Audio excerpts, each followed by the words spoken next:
அரிசி பருப்பு சாதம் இது வந்து ரொம்ப பாரம்பரியமான ஒரு உணவுங்க. இந்த 150 ml டம்ளர் இருக்கு இல்லைங்களா, அதுல ஒரு டம்ளர் அளவு ரைஸ் எடுத்திருக்கேன். இதுல பாதி அளவு துவரம் பருப்பு, சாம்பார் செய்வோம் இல்லைங்களா, அந்த துவரம் பருப்பு எடுத்திருக்கேன். ரெண்டையும் ஒரு 1 hour ஊற வச்சிருக்கேங்க. பாருங்க, இது போல ஒரு 1 hour பிஃபோரே ஊற வச்சிட்டோம்னா நல்லா சூப்பரா வெந்து அழகா வந்துருங்க. இதுல நல்லெண்ணெய் ஊத்திருக்கேன். நல்லெண்ணெய் வந்து கொஞ்சம் நிறைய ஊத்தினா நல்லா இருக்கும். கடுகு போட்டுடலாம், சீரகம், அப்புறம் உளுத்தம்பருப்பு, ஃப்ளேவருக்கு உளுத்தம்பருப்பு போட்டுடலாம். கடுகு நல்லா பொரிஞ்சு வரட்டுங்க. சூப்பரா பொரிஞ்சு வந்துருச்சு. இப்போ ஒரு கொத்து அளவு கருவேப்பிலை போட்டுடலாம்.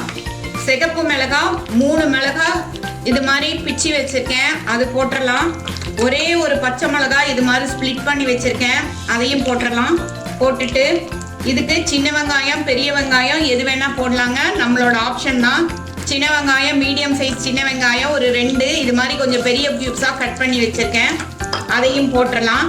போட்டுட்டு பூண்டு ஒரு 6 பல்லு பூண்டு இது மாதிரி குட்டி குட்டியா கட் பண்ணி வச்சிருக்கேன், அதையும் போட்டு நல்லா ஃப்ரை பண்ணிக்கலாம். இப்போ நம்ம ஓரளவு ஃப்ரை ஆயிடுச்சு. இப்போ மீடியம் சைஸ் தக்காளி வந்து ஒரு 3 தக்காளி கட் பண்ணி வச்சிருக்கேன், அதையும் போட்டுடலாம். போட்டு நல்லா தக்காளி வெங்காயம் நல்லா மெர்ஜார மாதிரி நல்லாவே நம்ம ஃப்ரை பண்ணிடலாம். வெங்காயம் தக்காளிக்கு தேவையான அளவு உப்பு போட்டுடலாங்க. வெங்காயமும் தக்காளியும் நல்லா ஃப்ரை ஆயிடுச்சு. இந்த ஸ்டேஜில் வந்து அடுப்பை கொஞ்சம் மீடியமாக வச்சுக்கலாம். இதுக்கு தேவையான மசாலா போட்டுடலாங்க. இதுக்கு மஞ்சள்தூள் வந்து ஒரு சின்ன ஸ்பூனில் 1/2 ஸ்பூன் போட்டுக்கலாம். அதுக்கப்புறமா நான் ஆல்ரெடி நம்மளோட கிராண்ட்மாஸ் கிச்சனில் நான் வந்து சாம்பார் பொடி சொல்லியிருக்கேன். அதில் எல்லா ஃப்ளேவர்ஸுமே இருக்கும். தனியா ஃப்ளேவரு, மிளகு ஃப்ளேவரு, ஜீரக ஃப்ளேவர் எல்லாம் இருக்கும். அந்த சாம்பார் பொடி வந்து ஒரு ஸ்பூன் போட்டுக்கலாம். எந்த கப்பில் அரிசி அளக்குறோமோ அந்த கப்பில் 2.5 கப் நம்ம தண்ணியை ஊற்றணுங்க இதில். ஏன்னா வந்து கொஞ்சம் உதிரா இருந்தால் தான் ரொம்ப டேஸ்ட்டாக இருக்கும். பாருங்க, இதில் வந்து ஒரு 2.5 கப் இருக்கிற மாதிரி தண்ணியை நான் ஊற்றிட்டேன். நல்லா தண்ணி கொதிக்குதுங்க. அதில் வந்து இந்த அரிசியும் பருப்பையும் இப்போ போட்டுடலாம். போட்டுட்டு அப்படியே சிம்மில் வச்சு மூடி வச்சிட்டோம்னா ஒரு 10 minutes கழித்து பார்த்தோம்னா நல்லா வெந்து வந்திருக்கும். ஏன்னா அரிசி நல்லா 1 hour ஊறி இருக்கு நம்மளுக்கு, அதனால சீக்கிரமாகவே வெந்துருங்க. இதை வந்து அடி கனமான பாத்திரத்தில் செஞ்சோம்னா ரொம்ப சூப்பராக இருக்கும்.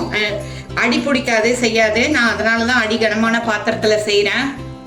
கொத்தமல்லி கொஞ்சமா தூவி அப்படியே அடுப்பா மூடி வச்சிடலாம். கனமான பாத்திரத்தை வச்சிட்டோம்னா சூப்பரா நமக்கு வந்து அரிசி பருப்பு சாதம் நல்லா பொல ரெடி ஆயிடுச்சு. பாருங்க, இப்படி உதிர இருந்தாதான் இந்த சாதத்தோட டேஸ்ட், ரியல் டேஸ்ட் இருக்கும்.